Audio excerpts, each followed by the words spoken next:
Giving to Next could not have come at a worse time for us. Our family had been through the most intense storm we'd ever experienced. Our marriage of 28 years had taken the biggest hit, and my husband and I were separated. Our finances were in shambles. He had worked tirelessly to try to provide for our family, but because of a deceptive contract, he'd been unable to bring home a paycheck in over a year. We have an old car with 240,000 miles, kids that needed help going to college, and the only thing I'd been able to find was a part-time job at the hospital. The possibility of losing our home and the family farm was a very real possibility, and I looked at the future with a sense of despair. Then I heard about the Next campaign, and I just thought, I've got nothing to give. And when I was at Connection Group, I bounced the idea off some other people that were there, and they just tried to reassure me and just said, it's okay, Beth. This probably isn't a good season for you to give, and there are going to be other seasons for you to give in the future. And those were my thoughts as well.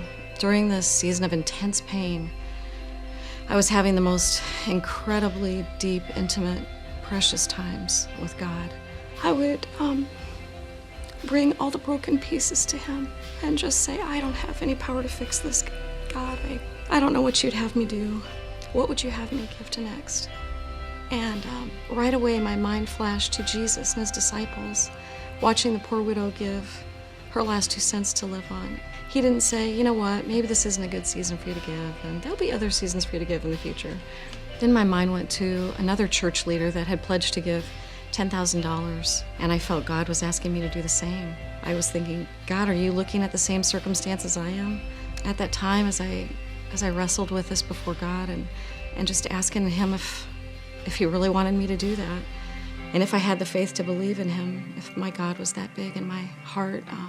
A friend sent me a quote from Corrie ten Boom that said, never be afraid to trust an unknown future to a known God.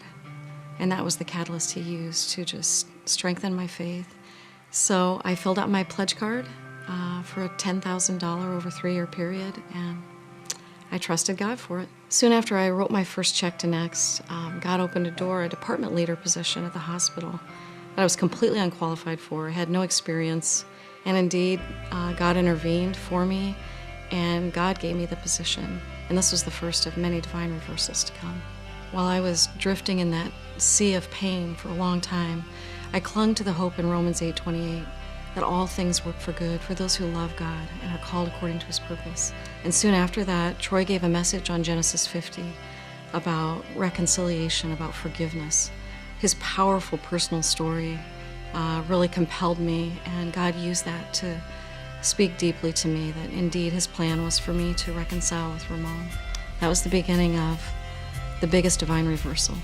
After God restored our marriage, Beth let me know what her next pledge was, and needless to say, I was not as full of faith as she was with regard to Next, although I did commit to that. She committed a whole lot more, and we were looking for divine reversals, and that was the year of divine reversals, and we were trusting God for that, and we really believed that He was going to do it. And guess what? He did. Even beyond that, we have been able to pay off our mortgage too. So we're very thankful for what God has done in our lives, and we're looking forward to the next step. I'm so grateful to have been given the opportunity to give to Next and participate in the everlasting kingdom. That by far has just been a treasure to all of us. And I hate to think where I'd be right now if I had shrunk back and just held on to the little bit that I had, instead of trusting Him to meet my needs and so much more.